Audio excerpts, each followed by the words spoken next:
Emmanuel Acho, the author of Uncomfortable Conversations with a Black Man. Is this essentially just the book version of the video series that we've been all taken in, essentially? So no, I actually try to expand on so many things. So each chapter starts with a real question from a real email that I received.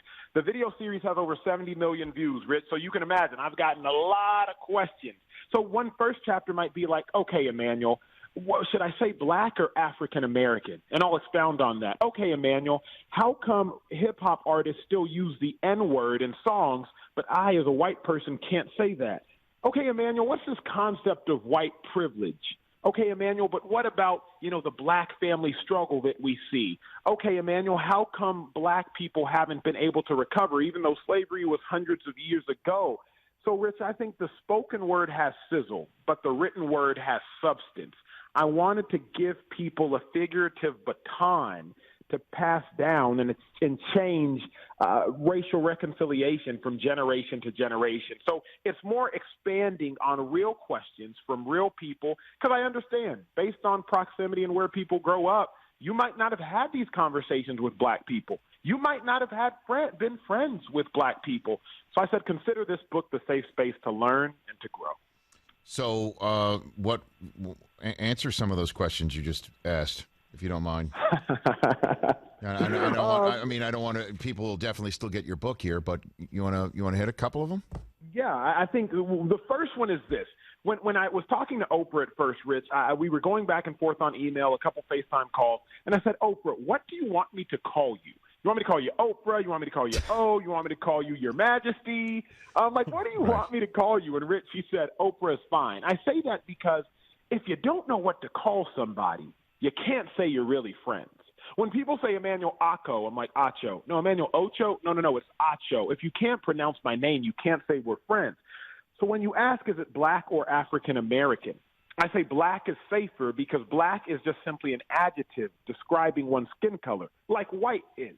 I think that black is an adjective, not a noun. Black describes people, not those blacks over there. Personally, that's my preference. I also think that because of slavery, black people's heritage was stripped from them during the course of slavery, their African American heritage. So some of them don't identify with that heritage. So that's the primary one that I actually open up the book with, called The Name Game. We talk about privilege and so many other things, but without expanding into too much detail, you got to know what to call somebody, Rich, if you're really going to be friends. So, what do you say, Emmanuel Acho, here on the Rich Eisen Show? How do you respond to the stick to sports stuff? I'm sure you get it a lot, and you work for Fox on the news side. That's all they say to African American athletes who speak up on subject matters that some of the opinionators on Fox News don't like. How do you respond to that, Emmanuel? I believe that to whom much is given, much is required, Rich. To whom much is given, much is required. Athletes have been given a lot. So it's my personal belief that a lot is required of us. I also believe this, what Ben Franklin said: justice will not be served until those who are unaffected are as outraged as those who are affected. For the most part, athletes, high-profile figures, you are unaffected by a lot of what occurs in society while you are playing said sport. You're protected on the field. You have private security, private charter buses, private planes. You are unaffected. But justice won't be served until those that are unaffected are as outraged as those that are affected.